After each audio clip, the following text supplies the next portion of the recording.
Tell me a little bit about the center. What does TMW stand for? TMW stands for 30 million words, but we are going now to more TMW because 30 million words seems to generate a lot of controversy, so I've decided on TMW.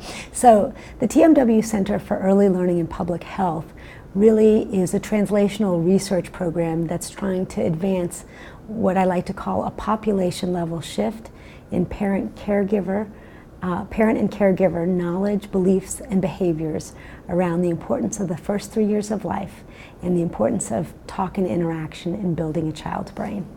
Could you talk to me a little bit about those first 3 years of life and what the pediatrician's role is in terms of helping guide parents through those early stages? The first 3 years of life, or the first 1,000 days, are an incredibly important period of time where there's just a tremendous amount of early brain development.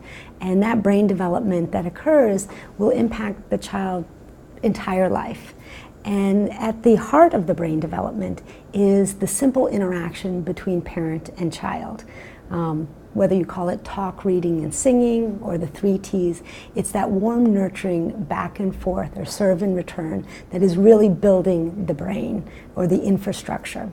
And where does the pediatrician's role fit in? I'm a pediatric healthcare provider, and in my work I've come to realize that the pediatrician, we have an incredibly important platform or opportunity to impact parents' knowledge and beliefs around this area.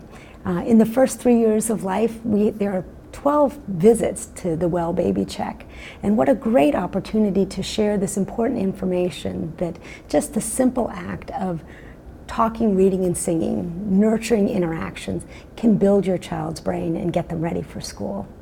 We had talked a little bit earlier about the division of what pediatricians actually go over with parents and how much percentage of time is spent on each. Can you speak to that a little bit? Absolutely. You know, as pediatric healthcare providers, we're incredibly rushed. You know, anybody who goes to a clinic can know that there's only a short period of time that we have with our patients. And traditionally, a lot of the discussions that pediatricians have been having with families really center, especially in the early days, center on, you know, sleep, feeding, weight gain, and a much smaller amount related to talking, how babies' brains develop, learning.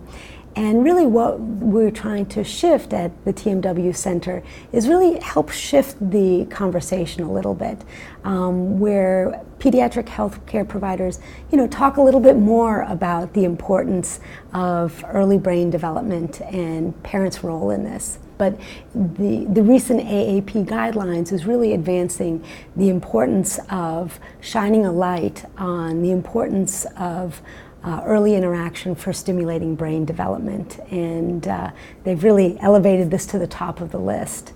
How do you go about making that paradigm shift so that there is more of a focus on that brain development? Understanding the barriers of physician time and really not knowing what parents know and don't know. Here at the TMW Center, we're actually developing programs, one to provide pediatricians easy tools and language to share with patients and their families about how their language and interaction grows their child's brain. Here at TMW, we have something called the 3 T's, which is tune in, talk more, and take turns. And these 3 T's are simple ways for parents to enrich their children's language environment, whether they're changing their diapers or taking a bus. And we've developed programs to help pediatricians really teach the 3 T's to families. But there are many, many different ways that pediatricians can share this information. Programs such as Reach Out and Read, Too Small to Fail, Vroom, Healthy Steps. Many programs are trying to really leverage the power of the pediatrician, the power of the healthcare system for impacting educational outcomes of children. I want to go back and ask you a little bit more about the 3 T's. They sound very simple, but if you could describe what each one of them are and ways that parents can implement use them. them. Absolutely. So what are the 3 T's? The 3 T's are sort of a way to take what is a complex, rich language environment and simplify it. Tune in, talk more, and take turns.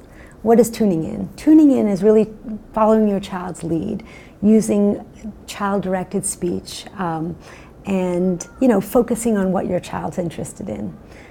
Talk more is just as it sounds, talking more, using rich vocabulary, talking about the past, the future, and the present. And then taking turns. Taking turns is sometimes the harder one to convince. It's about having a conversation with your baby from day one. And many parents say, well, how do you have a conversation with a baby? He doesn't even have words. And really understanding that having a conversation with a baby doesn't mean necessarily that he's going to give you words back. Pointing, gesturing, gurgling, burping can be an opportunity to have a conversation. So those 3 T's, tune in, talk more, take turns, are really the keys for providing a rich language environment and growing your baby's brain. Are parents not doing that instinctively already? Is this an instinctive aspect of parenting? I will tell you that the love of a parent for their child is instinctive. The desire to nurture and care for your child is instinctive. Understanding the brain science, that's pretty new, right? I mean, it's only been in the last few years that the neuroscience has become so clear that those first 1,000 days, that parent talk and interaction are the key for growing a child's brain. So when people say, is this instinctive? No, I can tell you as a physician, as a surgeon, when I had my first child, I had no idea of the importance of talk and interaction. So sharing the brain science, which is relatively new, I think is critically important. One of the other things you had mentioned was the talk, read, and sing. I don't know that is an initiative of your center, or is that other evidence-based program? So the recent article that we just published in Pediatrics, Talk, Read, Sing, Early Language Environments as an Overlooked Social Determinant of Health, is a piece based on the fact that the science is so clear that the first 1,000 days are critically important for brain development, and at the heart of it is parent talk and interaction, and the role that pediatricians play in really sharing this information. And you may ask, well, why did you use that sort of tagline in the beginning of the title? That tagline is actually from Too Small to Fail, which I'm on the advisory board. And it comes from a story that one of my medical students told me that I thought was just so powerful. This medical student, Danielle, who's actually now a young pediatric trainee, said that when she was a medical student on a rotation in the NICU, they were doing a discharge with a family, and the resident was going through discharge planning. Make sure to put your baby in the car seat, put your baby on the back, call us if there's a fever. And she went through this 10-point list, and at the end she didn't mention the 10th recommendation: talk, read, sing to your baby. And so Danielle said, well, why didn't she share it? This is so critically important. And I think because there's so much on the list that often what seems like the most throwaway of recommendations, but what is really at the heart of brain development, often gets, at the bottom of the list, is sidelined. And what we really tried to do with this piece in pediatrics is take this idea of parent-child interaction, or talk, read, sing, and bring it to the top of the list.